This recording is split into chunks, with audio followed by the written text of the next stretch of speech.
Hello भाई लोग। I hope तुम सब लोग अच्छे होगे और सब कुछ बढ़िया चल रहा होगा।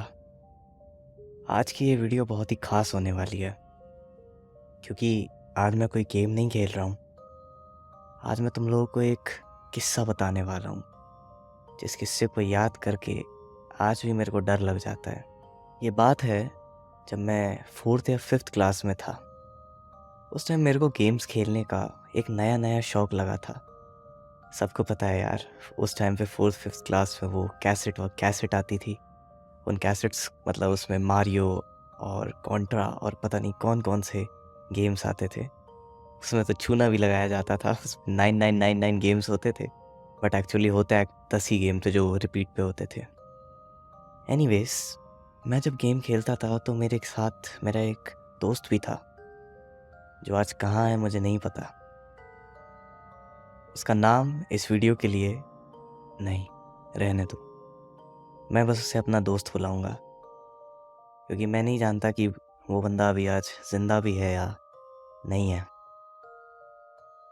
हम लोग ऐसी ही एक रात को, क्योंकि हमारे घर बहुत आसपास थे और हमारी फैमिलीज क्लोज थी, वो और मैं एक दूसरे के घर को रात को एक दूसरे के घर आते थे और गेम्स खेला करते थे। तो एक दिन ऐसे ही रात को मैं उसके घर आया और वो नया वीडियो गेम लेके आया था। वो जो कैसेट होती थी उससे अलग, जो एक्चुअल कंट्रोलर वाले गेम होते थे जो कंप्यूटर वगैरह पे चलते थे या टीवी पे खेल सकते थे, वो खरीद के लाया था।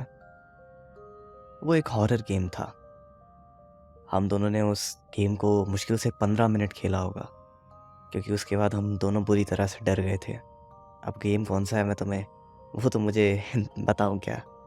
उसका नाम मुझे ठीक से याद नहीं है, जो भी था वो। लेकिन अगले दिन से मैंने कुछ नोटिस किया मेरे दोस्त के बिहेवियर में। अगले 2-3 दिन उसका बिहेवियर बहुत अजीब रहा।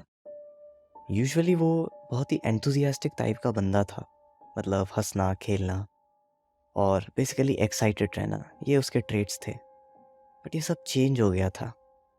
मैं नहीं जानता था ऐसा क्यों हो रहा है, बट उस टाइम पे मैं भी छोटा था, इतनी अक्ल नहीं थी।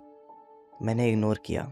जानबूझ के इग्नोर नहीं किया बट किया, क्योंकि मुझे नहीं पता था कि क्या करना चाहिए। कुछ ही दिनों बाद उसको बुखार आया और वो जो बुखार था उसको डॉक्टर के पास ले गए, कई डॉक्टर के पास ले गए, बट वो ठीक नहीं हुआ। फिर उस टाइम पे क्या होता था कि जहाँ जिस एरिया में हम रहते थे वहाँ कई बार साधु और ऐसे लोग गुजरा करते थे। ऐसे ही एक साधु की नज़र उस पर पड़ी और उन्होंने कहा कि इसके साथ कुछ गड़बड़ है। उन्होंने उस पर गंगा जल को छिड़का और कुछ मंत्र पढ़े। उसके बाद उसका बुखार तो ठीक हो गया, लेकिन बात ये थी बुखार ठीक हो गया लेकिन बिहेवियर में कोई बदलाव नहीं आया। उसका मतलब जो उसका ओरिजिनल बिहेवियर था वो नहीं आया। उससे पूछा गया उसने क्या किया। उसने बताया कि उसको गेम खेलने के बाद, जिस रात हमने गेम खेला था, उसको एक फ़ोन आया। फ़ोन में कुछ करने को बोला गया। अब वो क्या करने को बोला गया था, उसको चॉक से सर्कल, लाइन, कैंडल, बहुत कुछ बोला गया और उसने वो चीज़ें की, पता नहीं क्यों की। और इसी वजह से उसके साथ ऐसा हुआ। इसके बाद उसके साथ क्या हुआ मैं नहीं जानता हूँ, क्योंकि इसके बाद हम भी वहाँ से शिफ्ट हो गए उस जगह से। उसके कुछ ही दिनों बाद पापा का जॉब से ट्रांसफ़र हो गया था। हमारी काफ़ी फ्रीक्वेंट मूविंग होती है तो हम चले गए थे और मेरा कांटेक्ट उससे टूट गया था। पर मज़े की बात यह है कि आज तक ना वो फ़ोन मिला जिससे उसे वो कॉल आया था, ना आज तक वो चीज़ें मिली जो उसने बताई थी। अब मैं नहीं जानता ये सब सच था, वो सच बोल रहा था या झूठ बोल रहा था, या हो सकता है कि कुछ भी हो सकता है। लेकिन फिर भी जब भी ऐसी चीज़ों के बारे में बात करो तो बड़ा ही अजीब लगता है कि आज हम इस विज्ञान के दौर में जी रहे हैं और इस दौर में जब ऐसी बातें सुनो ऐसा लगता है कोई साइंस फिक्शन मूवी है। या साइंस नहीं, रिलीजन फिक्शन मूवी। अब तुम लोग मुझे बताओ, क्या वो जो सब हुआ,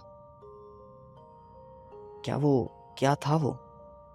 आखिर उसने वो जो फ़ोन मेंशन किया, उसने वो जो कॉल के बारे में मेंशन किया, और वो जो उसने चीज़ें करी, वो सब क्या था? क्योंकि मैं तो नहीं जानता हूँ, और मैंने जानने की कोशिश भी नहीं की ज़्यादा, क्योंकि मैं डर गया था। अगर तुम में से किसी को इसके बारे में कुछ पता है तो मुझे ज़रूर बताना यार। और अगर इस तरह की तुम्हें वो पसंद आई हो स्टोरी, ये किस्सा, तो ज़रूर बताना। अगर ऐसे और किस्से देख सुनना चाहो, मेरे पास ये हॉरर किस्से तो ज़्यादा है नहीं असली, क्योंकि इतनी ज़्यादा चीज़ें मेरे साथ हुई नहीं है। बट हाँ, और किस्से ज़रूर हैं, फ़नी किस्से भी हैं, और भी अलग तरह के किस्से हैं। सुनना चाहो तो ज़रूर बताना। बाकी आज के लिए बस इतना ही यार। मिलते हैं अगली बार।